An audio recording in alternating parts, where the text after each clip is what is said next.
Ruth Bader Ginsburg, the case of R.B.G. versus Inequality. To become the first female Jewish Supreme Court justice, the unsinkable Ruth Bader Ginsburg had to overcome countless injustices.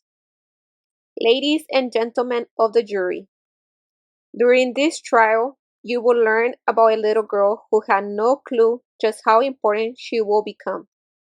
You will see the unfair world she was born into, where boys were valued more than girls, where women were not encouraged to achieve and aspire. You will see evidence of that unfairness, just as she herself has seen it all her life. Here are the facts of her case. Ruth Bader was born on March 15, 1933, the daughter of two Jewish parents whose families had fled Europe for Brooklyn, New York, to escape anti-Jewish persecution. Her father owned a fur shop for many years. When the shop went out of business, he got a job at the clothing store. He was uneducated. He had never finished high school. Ruth's mother graduated from high school at the age of 15, smart enough that she may have gone to college. But at this point in history, girls were discouraged from going to college. So Ruth's mother got a job to help pay for her brother's college education. Next came marriage, and a husband who discouraged her from working outside the home. Like many men of his time, he thought that a woman's place was in the home. This was what Ruth saw as a girl. What Ruth also saw was a mother who loved books and loved to read, and a mother who wanted her daughter to have a good education that she herself had been denied. Ruth saw a mother who saved every penny she could for her daughter to someday go to college. Once a week, Ruth's mother dropped her off at the local library, which was above a Chinese restaurant, and left her there while she was getting her hair done. Surrounded by books and the smell of Chinese food, Ruth would choose 3 books to take home for the week. She liked books about mythology and Nancy Drew mysteries. This all happened in Brooklyn, which has long been home to a lot of Jewish families and businesses. Brooklyn has also been home to anti-Jewish violence and vandalism. During the 1930s and 1940s, to be Jewish in America was to know anti-Semitism. We now offer into evidence anti-Semitism, experienced firsthand by Ruth.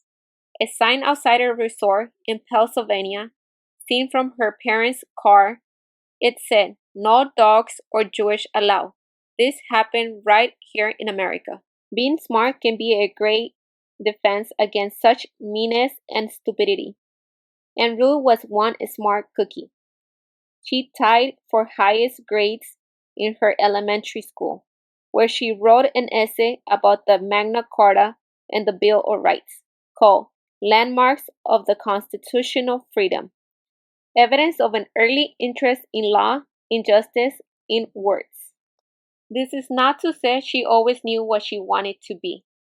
In high school, Ruth had many interests and hobbies: editing the school newspaper, playing cello in the orchestra, and even twirling a baton at the football game, and once chipping a tooth in the process. The day on which Ruth will graduate from high school with honors promised to be a glorious day. She ranked 6th out of a class of 700, and she had won a New York State scholarship for college. But Ruth was nowhere to be seen at the ceremony. That is because she stayed home. Ruth's mother had been ill with cancer for 4 years, and on the very day Ruth was to graduate, her mother died. Instead of wearing a cap and gown and being honored, Ruth was mourning the death of the person she loved the most in the world, the person whose dream was to see Ruth go on to college and become an independent woman.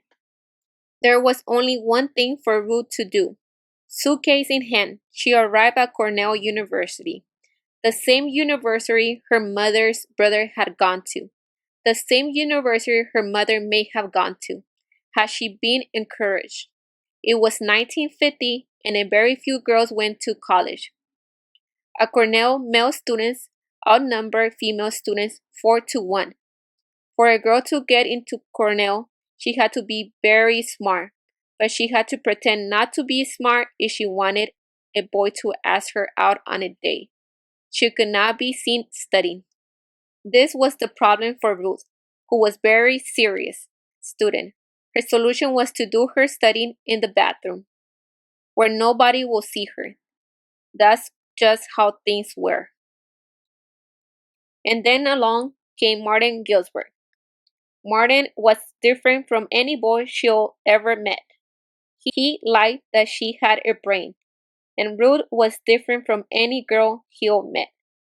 She had dreams of having a career, of being independent. She spoke only when she had something interesting to say, and she was always listening, always thinking, always learning. In her constitutional law class, Ruth learned about freedom of speech and freedom of press. Freedom all Americans are granted in the Constitution.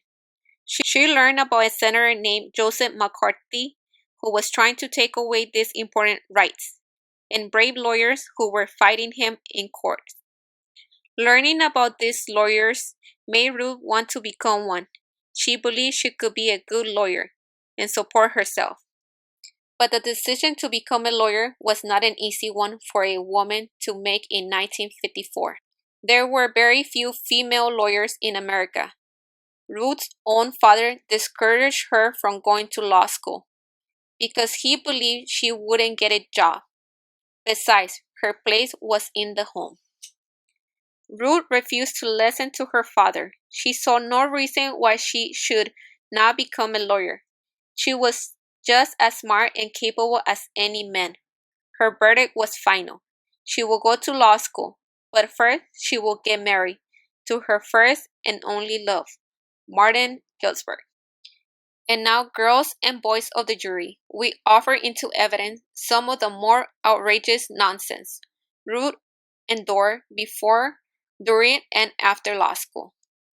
Exhibit A. It was her first job out of college. Right before law school, her boss demoted her and slashed her wages because he saw she was pregnant. This was a common practice. What could Ruth do? Exhibit B.